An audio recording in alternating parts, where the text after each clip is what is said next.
भगवान श्री कृष्ण और गरुड़ के बीच का संवाद ही गरुड़ पुराण के रूप में संकलित किया गया है।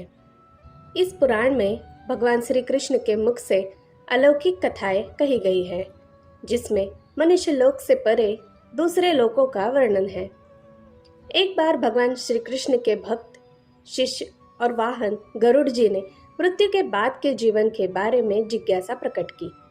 तब भगवान श्री कृष्ण ने कहा कि हे गरुड़, तुम्हारे अनुरोध पर मैं तुम्हें एक कथा सुनाता हूँ, जिसे सुनकर पता चलता है कि मनुष्य अपने दुष्कर्मों की कैसी सजा भोगता है।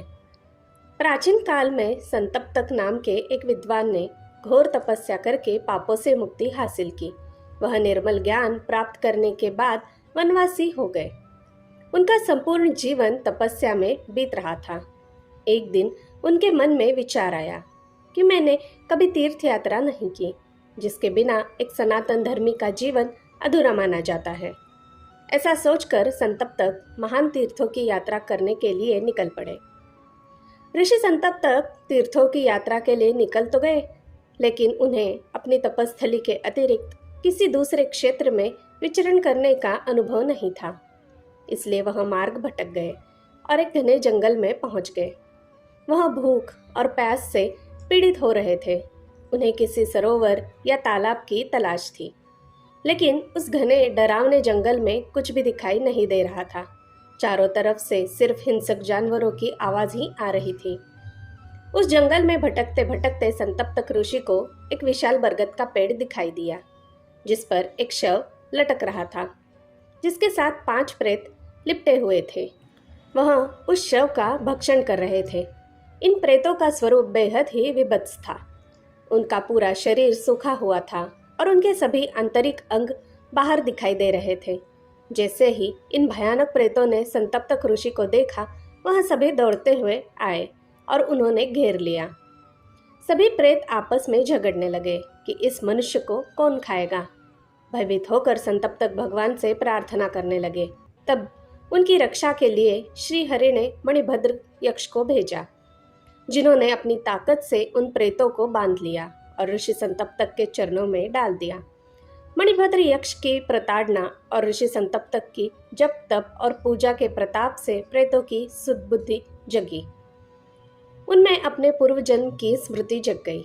वे सभी संतप्तक ऋषि से क्षमा मांगने लगे और कहने लगे कि पूर्व जन्म के पापों के कारण हम सभी प्रेतों को यह निकृष्ट योनि प्राप्त हुई है।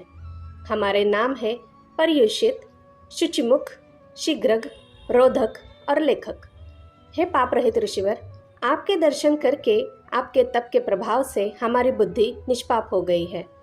तब ऋषि संतप्तक ने उन 5 प्रेतों से उनकी इस दुर्गति का कारण पूछा। प्रेतों ने अपनी कहानी बतानी शुरू कर दी। पर्युषित की कहानी। सबसे पहले पर्युषित नाम के प्रेत ने अपनी कहानी बताई।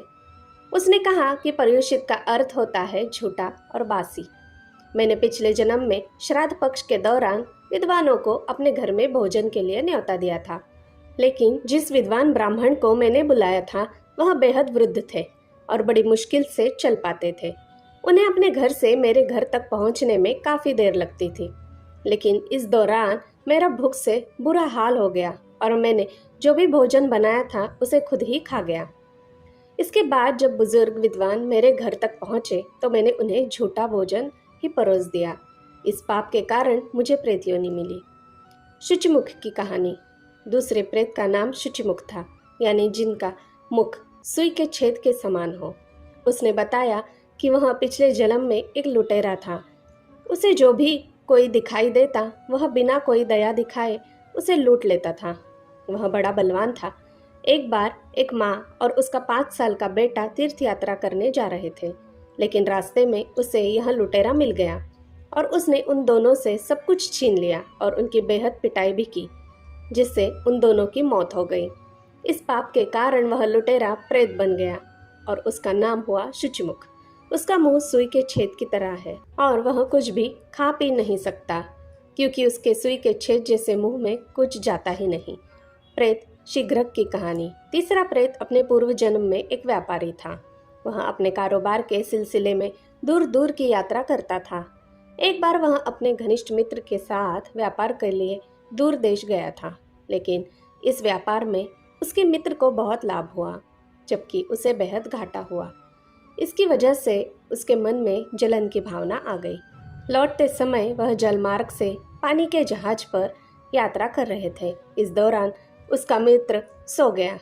तब उसने अपने नींद में डूबे मित्र को गहरे पानी में धकेल कर मार डाला और उसका पूरा धन हड़प लिया। इस पाप के कारण उसे प्रेत योनि की प्राप्ति हुई। रोधक की कहानी। चौथा प्रेत अपने पूर्व जन्म में एक जमींदार था। उसके अधिकार में 100 गांव थे, लेकिन उसकी धन संपत्ति की लालसा कम नहीं हुई। रोधक का एक छोटा भाई और बुजुर्ग माता पिता थे, लेकिन धन के लालच में उसने उन सभी को अपने घर से निकाल दिया, जिसके कारण वह सभी भूख प्यास से पीड़ित होकर बेहद कष्ट भोगते हुए मृत्यु को प्राप्त हुए। इस पाप के कारण वह प्रेत योनि में भटकने लगा। प्रेत लेखक की कहानी। 5वां प्रेत एक मंदिर का पुजारी था। वह उज्जैन के एक बेहद प्रतिष्ठित मंदिर में भगवान की सेवा के लिए नियुक्त था, लेकिन वह स्वभाव से बेहद लालची था।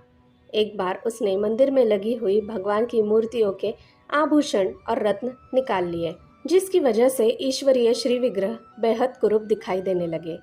उसी समय वहां का राजा पूजा करने के लिए वहां पर आया। उसने भगवान की कुरूप मूर्तियों को देखा तो संकल्प किया कि जिसने भी यह कुकृत्य किया है उसे वह मृत्यु दंड देगा। राजा का ऐसा संकल्प सुनकर पुजारी डर के मारे कांपने लगा।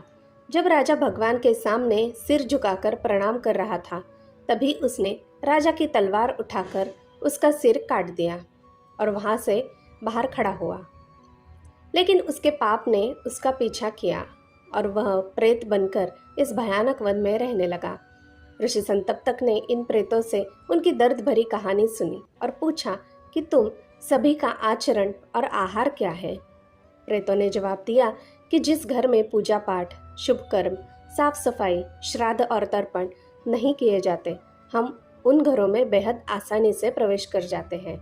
वहां रहने वालों के शरीर से निकली गंदगी ही हमारा भोजन है। जल्दी ही हम ऐसे अशुद्ध घरों में रहने वाले लोगों को अपने जैसा बना लेते हैं।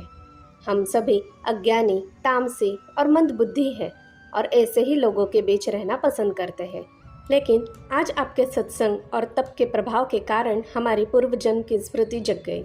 उन प्रेतों की राम कहानी सुनकर ऋषि संतप्तक को दया आ गई। उन्होंने कहा कि हजारों वर्ष प्रेत योनि में रहने के बाद उनके पापों का क्षय हो गया है। उन्होंने भगवान श्री कृष्ण से उन प्रेतों के पाप क्षमा कर देने की प्रार्थना की।